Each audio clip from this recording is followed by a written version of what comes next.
Hello friends, welcome to YouTube channel education cinema. अब हम momentum के क्वेश्चन नंबर 3 को डिस्कस करेंगे क्योंकि लॉज ऑफ मोशन को रिलेट करता है। अच्छा, इसमें क्या क्वेश्चन है हमारे पास?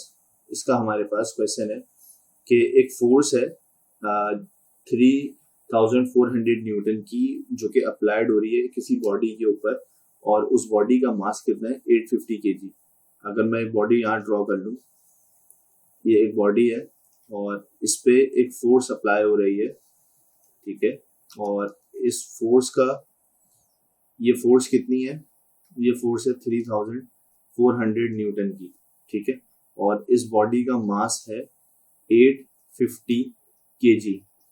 अच्छा, हमने लॉज ऑफ मोमेंटम में पढ़ा है कि उसकी एक्सीलरेशन भी जिस डायरेक्शन में फोर्स होगी, उसकी एक्सीलरेशन भी उसी डायरेक्शन में लग रही होगी। तो अब हमें यहाँ पे find the acceleration produced by the force. अब हमें यहाँ पे एक्सीलरेशन बतानी है जो कि उस फोर्स की वजह से इस बॉडी के ऊपर लग रही है। तो इसका क्या सोल्यूशन है? इसका? हम सबसे पहले फोर्स का फॉर्मूला लिखेंगे कि फोर्स बराबर है एम ए के, और यहाँ हमने निकालनी है इसकी एक्सीलरेशन।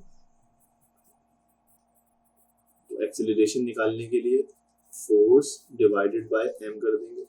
एक्सीलरेशन आएगी इसकी 3400 डिवाइडेड बाय 850। अगर आप 3400 को 850 से डिवाइड करेंगे तो आपको इससे एक्सीलरेशन मिल जाएगी। इसका आंसर आया 4। इसकी एक्सीलरेशन आ रही है 4। इसका मतलब है ये बॉडी 4 मीटर पर सेकंड स्क्वायर की स्पीड से, इसकी एक्सीलरेशन से ये बॉडी क्या करेगी? एक्सीलरेट करेगी 4 मीटर पर सेकंड स्क्वायर से।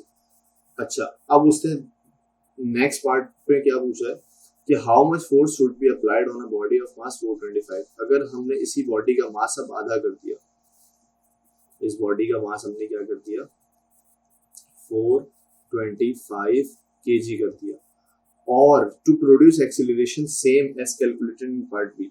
अगर वो अब बॉडी दोबारा से, उसकी एक्सीलरेशन कितनी है? 4 मीटर पर सेकंड स्क्वायर, जो कि हम निकाल के आ चुके हैं। अब वो कहता है कि अगर उसी से वो दोबारा मूव करती है तो अब आप बताएं कि उस पे फोर्स कितनी अप्लाई हो रही है, जो कि वो बॉडी उतनी ज़्यादा एक्सेलरेट कर रही है। तो अब हमें फाइंड आउट करना है कि अब उसमें फोर्स कितनी अप्लाई होगी, जो कि बॉडी 4 मीटर पर सेकंड स्क्वायर से आगे जाएगी। तो इसका पार्ट, इस क्वेश्चन का पार्ट सी, यानी हमारे न्यूमेरिकल का तो पार्ट बी है।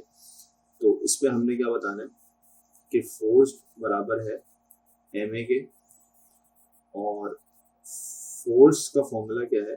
एम कितना है? 425 इंटू ए।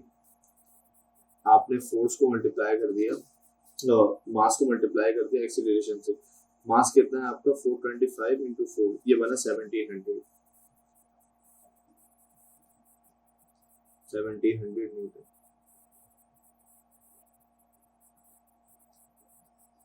सॉरी,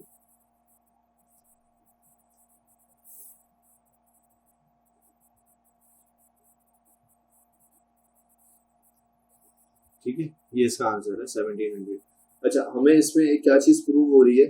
हमें क्या देखना है कि जब हमने एक चीज पढ़ी है, हमने क्या पढ़ा है कि फोर्स और मास डायरेक्टली प्रोपोर्शनल है, यानी फोर्स एफ का भी डायरेक्टली प्रोपोर्शनल है और फोर्स मास के साथ भी डायरेक्टली प्रोपोर्शनल है। कि आपने क्या कर दिया? आपने उसका मास कम कर दिया, आपने सेम एक्सीलरेशन रखी है, तो आपको क्या करना पड़ रहा है? यहाँ पे दोबारा से आपको फोर्स भी आधी लगानी पड़ रही है, ठीक है। फोर्स और मास डायरेक्टली प्रोपोर्शनल है, इस तरह फोर्स और एक्सीलरेशन भी डायरेक्टली प्रोपोर्शनल है। तो जब आपने एक्सीलरेशन सेम की है तो आपको फोर्स कितना फील हो रहा है? वो फोर्स 3400 से अब कम होके, वो आधी होके अब कितनी हो गई? वो 1700। और बॉडी उसी सेम एक्सीलरेशन से बॉडी क्या करेगी? अब मूव करेगी। तो आपने मास को आधा कर दिया। अगर इसी तरह आप इसमें मास को सेम रख के एक्सीलरेशन हाफ कर देते तो हाफ एक्सीलरेशन भी आप, जो आपने फोर्स लगाई है, आपको फोर्स भी आधी करनी पड़ती, जब भी वो आपको एक्सीलरेशन वो आधी देता। तो इस न्यूमेरिकल से हमें ये चीजें प्रूव हो जाती है, जो कि लॉज ऑफ मोशन का ही एक पार्ट है। तो मैं उम्मीद करता हूँ कि आपको ये न्यूमेरिकल समझ में आया होगा।